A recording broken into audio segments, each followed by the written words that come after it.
তোমরা যারা ক্যালকাটা ইউনিভার্সিটির আন্ডারে প্রথম সেমিস্টার শিক্ষাবিজ্ঞান অনার্স কোর্সের ছাত্রছাত্রী আছো, অর্থাৎ তোমরা নতুন প্রথম সেমিস্টারে কলেজে অ্যাডমিশান নিয়েছো এবং তোমাদের শিক্ষাবিজ্ঞান সাবজেক্টটায় তোমরা অনার্স নিয়েছো, তোমাদের জন্য আজকে ক্লাস খুবই গুরুত্বপূর্ণ। তোমাদের প্রথম সেমিস্টার শিক্ষাবিজ্ঞান অনার্সে দুটি পেপার পড়তে হবে। একটি পেপার কোড হচ্ছে DSCC1, আরেকটি পেপার কোড হচ্ছে SEC1। এই দুটি পেপারের 100% কমনযোগ্য সাজেশান এবং সিলেবাস নিয়ে আজকে ক্লাসে আমি আলোচনা করতে চলেছি। তবে তার আগে তোমাদের কোয়েশ্চেন প্যাটার্নটা একটু মনে করিয়ে দেব যে তোমাদের কোয়েশ্চেন প্যাটার্ন কী আছে। তোমাদের এই যে DSCC1 সেটাও তোমাদের 75 মার্কস অর্থাৎ 75 নম্বরের লিখিত পরীক্ষা। এসিসি পেপারটাও 75 নম্বরের লিখিত পরীক্ষা হবে এবং সেক্ষেত্রে 10 নম্বরের প্রশ্ন 3টে অ্যান্সার করতে হবে, 5 নম্বরের প্রশ্ন অ্যান্সার করতে হবে 6টা, ঠিক আছে। এবং তোমাদের 5 নম্বরের প্রশ্ন হচ্ছে 5টা অ্যান্সার করতে হবে এবং 2 নম্বরের প্রশ্ন অ্যান্সার করতে হবে 10টা। এই হচ্ছে তোমাদের কোয়েশ্চেন প্যাটার্ন। 10 নম্বরের 3টে, 5 নম্বরের 5টা, 2 নম্বরের 10টা, একটা পেপার 75 নম্বরের পরীক্ষা হবে। আশা করি কোয়েশ্চেন প্যাটার্ন তোমরা বুঝে গেছো। এবারে তোমরা সাজেশান দেখো এবং সিলেবাস বোঝো। দেখো তোমাদের 10 নম্বরের প্রশ্ন প্রথম ইউনিট থেকে যেগুলো করতে হবে, প্রকৃতিবাদ শব্দের অর্থ কী, প্রকৃতিবাদের মৌলিক নীতিগুলি উল্লেখ করো। CU 2024 মানে 2024 সালে তোমাদের পরীক্ষায় এই প্রশ্ন এসেছিল যারা 2024 সালে অনার্সে পরীক্ষা দিয়েছে। তোমরা যারা ইংলিশ ভার্সানের স্টুডেন্ট আছো, অর্থাৎ ইংলিশে লিখবে, ইংলিশে পড়বে, তোমাদের সাজেশানটাও আছে, তোমরা দেখতে পাচ্ছ যে ইংলিশেও লেখা আছে। পরের প্রশ্ন আছে সংকীর্ণ ও ব্যাপক অর্থের শিক্ষার মধ্যে পার্থক্য। তারপর ডেলর কমিশনের প্রতিবেদন অনুযায়ী শিক্ষার 4টি স্তম্ভ সম্পর্কে আলোচনা করো। শিক্ষায় প্রয়োগবাদের প্রভাব লেখো। এই 4টে প্রশ্ন করলে এখান থেকে একটা 10 নম্বরের প্রশ্ন কমন পাবে একদম নিশ্চিত। এবং একটি এক্সট্রা প্রশ্ন দেওয়া আছে যে প্রকৃতিবাদের মূল নীতিগুলি কী কী, শিক্ষাক্ষেত্রে প্রকৃতিবাদের প্রভাব আলোচনা করো। এবার ইউনিট 2 থেকে 10 নম্বরের প্রশ্ন যেগুলো করবে সেগুলো দেখো। সহ পাঠক্রমিক কার্যাবলীর ধারণা দাও, এর তাৎপর্য লেখো। তাৎপর্য মানেই হচ্ছে গুরুত্ব। তারপরের প্রশ্ন কি আছে? পরের প্রশ্ন আছে শিক্ষার্থীর ওপর বংশগতি ও পরিবেশের প্রভাব ব্যাখ্যা করো। পরের প্রশ্ন আছে প্রভাব বহির্ভূত শিক্ষা বলতে কী বোঝো, প্রথাগত ও অপ্রথাগত শিক্ষার পার্থক্যগুলি ব্যাখ্যা করো। তারপরে প্রথাগত, অপ্রথাগত এবং প্রথা বহির্ভূত শিক্ষা ব্যবস্থার তুলনামূলক আলোচনা করো। এখানে প্রথম 3টে সব থেকে গুরুত্বপূর্ণ। তারপর আছে আধুনিক পাঠ্যক্রম বলতে কী বোঝো, আধুনিক শিক্ষায় পাঠ্যক্রমের গুরুত্ব আলোচনা করো। এবারে 3 নম্বর ইউনিট থেকে কি আছে দেখো। 3 নম্বর ইউনিট থেকে প্রথম প্রশ্ন আছে খেলা ও কাজের মধ্যে 5টি পার্থক্য এবং খেলাভিত্তিক শিক্ষার 5টি বৈশিষ্ট্য আলোচনা করো। পরের প্রশ্ন আছে শিশুকেন্দ্রিক শিক্ষা বলতে কী বোঝো, আধুনিক শিক্ষায় শিশুকেন্দ্রিকতার তাৎপর্য উল্লেখ করো।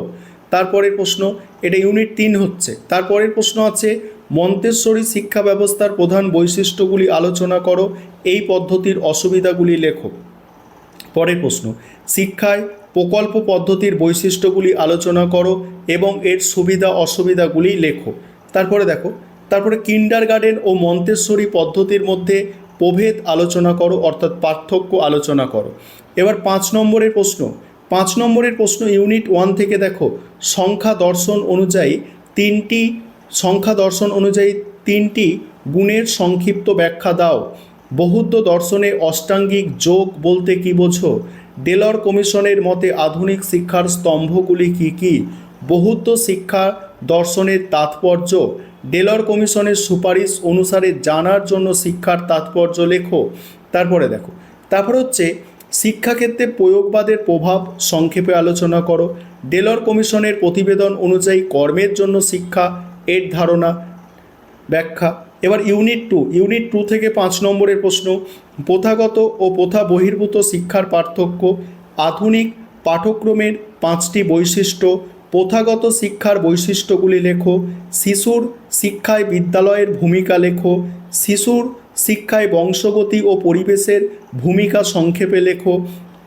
শিশুর বিকাশে সহ পাঠ্যক্রমিক কার্যাবলীর প্রয়োজনীয়তা সম্বন্ধে লেখো। এবারে 3 নম্বর ইউনিট থেকে দেখো আধুনিক শিক্ষায় শিশু কেন্দ্রিকতার তাৎপর্য উল্লেখ করো। প্রজেক্ট পদ্ধতির বিভিন্ন স্তরগুলি ব্যাখ্যা করো। টিকা, উপহার ও বৃত্তি। নেক্সট, প্রজেক্ট পদ্ধতির 4টি গুণাবলী লেখো। খেলা ও কাজের মধ্যে পার্থক্য লেখো। এবং তোমাদের ডিএসসিসি 1 পেপারের সিলেবাস, এটা তোমরা পেপারের নাম দেখতে পাচ্ছ, শিক্ষার ভূমিকা এবং দার্শনিক ভিত্তি, অর্থাৎ introduction and philosophical foundation of education, এটা ডিএসসিসি 1 পেপারের নাম। এবারে দেখো তোমাদের ইউনিট 1-এর সিলেবাস দেখতে পাচ্ছ কি আছে, দুটো ভাষায় লেখা আছে, কোনো সমস্যা হওয়ার তোমাদের কথা নয়, দেখতেই পাচ্ছ দুটো ভাষায়। ইউনিট 2 থেকে দেখো এবং এই সিলেবাসটা তোমরা দেখে নাও। তারপরে আরও একটি যে পেপার তোমাদের প্রথম সেমিস্টারে অনার্সে আছে, সেই পেপারের সাজেশান নিয়ে আমি আলোচনা করছি। এবারে তোমরা এসিসি 1 পেপারের নাম হচ্ছে কমিউনিকেশন স্কিল। এই যে পেপারটি আছে, এই পেপারের সম্পূর্ণ সাজেশান তোমরা দেখো। 10 নম্বরের প্রশ্ন ইউনিট 1 থেকে দেখো, যোগাযোগ কাকে বলে, যোগাযোগের প্রকৃতি আলোচনা করো। যোগাযোগ প্রক্রিয়াটি উদাহরণসহ ব্যাখ্যা করো। যোগাযোগের নীতিগুলি বিস্তারিত আলোচনা করো। এই 3টি করলে একটি 10 নম্বরের প্রশ্ন নিশ্চিত তোমরা কমন পাবে। পরের প্রশ্ন, যোগাযোগ প্রক্রিয়ার বিভিন্ন উপাদানগুলি কী কী, যোগাযোগকে দ্বিমুখী প্রক্রিয়া বলা হয় কেন, যোগাযোগের সংজ্ঞা দাও, যোগাযোগের বিভিন্ন প্রকারভেদ আলোচনা করো। 2 নম্বর ইউনিট থেকে দেখো 10 নম্বরের প্রশ্ন, শ্রবণের বাধা সৃষ্টিকারী বিষয়গুলির সংক্ষিপ্ত বর্ণনা দাও। তারপরে বিভিন্ন প্রকার শ্রোতাদের সম্পর্কে বিস্তারিত আলোচনা করো। সাজেশানের বাকি অংশটুকু আলোচনা করব। তার আগে যে বিষয়টা তোমাদের বলবো, তোমাদের জন্য অনলাইন কোচিং ক্লাস চলছে। তোমরা যদি কেউ পেইড ব্যাচে অ্যাডমিশন নিতে ইচ্ছুক থাকো বা আমাদের থেকে স্টাডি মেটেরিয়াল অর্থাৎ পিডিএফ নোটস কিনতে চাও, তাহলে তোমরা স্ক্রিনে দেওয়া নম্বরে যোগাযোগ করতে পারো। তারপরে দেখো, একজন ভালো শিক্ষার্থীর কী কী শ্রবণ দক্ষতা থাকা উচিত তা আলোচনা করো। পরের প্রশ্ন আছে, উদাহরণসহ একপাক্ষিক শ্রবণ ও দ্বিপাক্ষিক শ্রবণের ধারণা দাও এবং এদের পার্থক্য লেখো। তারপরের প্রশ্ন, শ্রবণের প্রধান বাধাগুলি কী কী, এই বাধাগুলি কিভাবে দূর করা যায়। 3 নম্বর ইউনিট থেকে দেখো, কথন দক্ষতা কী, তাৎক্ষণিক বক্তৃতার ধারণাটি ব্যক্ত করো। নেক্সট, অবাচনিক যোগাযোগ বলতে কী বোঝো, অবাচনিক যোগাযোগের উপাদানসমূহ আলোচনা করো। নেক্সট, অবাচনিক যোগাযোগের বৈশিষ্ট্যগুলি কী কী, বাচনিক যোগাযোগের সাথে এর পার্থক্য। তাৎক্ষণিক বক্তৃতা সুবিধা অসুবিধাগুলি বিস্তারিত আলোচনা করো। আবারও বলছি, স্টার্ট দেওয়া প্রশ্ন তোমাদের জন্য একদম টপ মোস্ট ইম্পর্টেন্ট প্রশ্ন। তারপরে আছে বাচনিক যোগাযোগ কী, এর সুবিধাগুলি ব্যাখ্যা করো। এবার 5 নম্বরের প্রশ্ন ইউনিট 1 থেকে প্রথমে দেখো। ইউনিট 1 থেকে আছে লিখিত যোগাযোগের 5টি সুবিধা উল্লেখ করো। তারপরে আছে যোগাযোগ প্রক্রিয়ার উপাদানগুলি কী কী। তারপরে কার্যকারী যোগাযোগ প্রক্রিয়ার প্রধান বাধাসমূহ কী কী। নেক্সট হচ্ছে বিভিন্ন প্রকার যোগাযোগ সম্পর্কে সংক্ষেপে লেখো। নেক্সট, যোগাযোগের যে কোনো 5টি বাধা লেখো।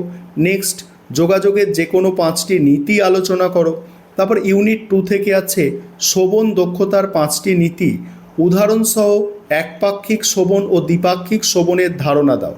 শ্রবণ দক্ষতা বলতে কী বোঝো, শ্রবণ প্রক্রিয়ায় শ্রোতার ভূমিকা কী। নেক্সট আছে 3টি প্রকার শ্রোতাদের সম্বন্ধে লেখো, 3 প্রকার শ্রোতা। তারপরে শ্রবণের প্রধান বাধাগুলি কী কী। এবারে 3 নম্বর ইউনিট থেকে বাচনিক যোগাযোগের বৈশিষ্ট্য, দলগত আচরণের সুবিধা, দলগত আচরণ বলতে কী বোঝো, এর বৈশিষ্ট্য, বাচনিক যোগাযোগের সুবিধা ও সীমাবদ্ধতা, তাৎক্ষণিক বক্তৃতায় অংশগ্রহণের ফলে শিক্ষার্থীদের কী ধরনের উপকার হয়, অবাচনিক যোগাযোগের সুবিধা ও অসুবিধাগুলি লেখো।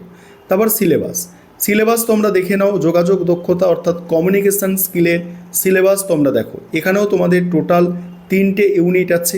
আবারও বলছি, তোমরা যদি কেউ পেইড ব্যাচে অ্যাডমিশন নিতে ইচ্ছুক থাকো বা স্টাডি মেটেরিয়াল পারচেস করতে চাও, অবশ্যই যোগাযোগ করে নেবে।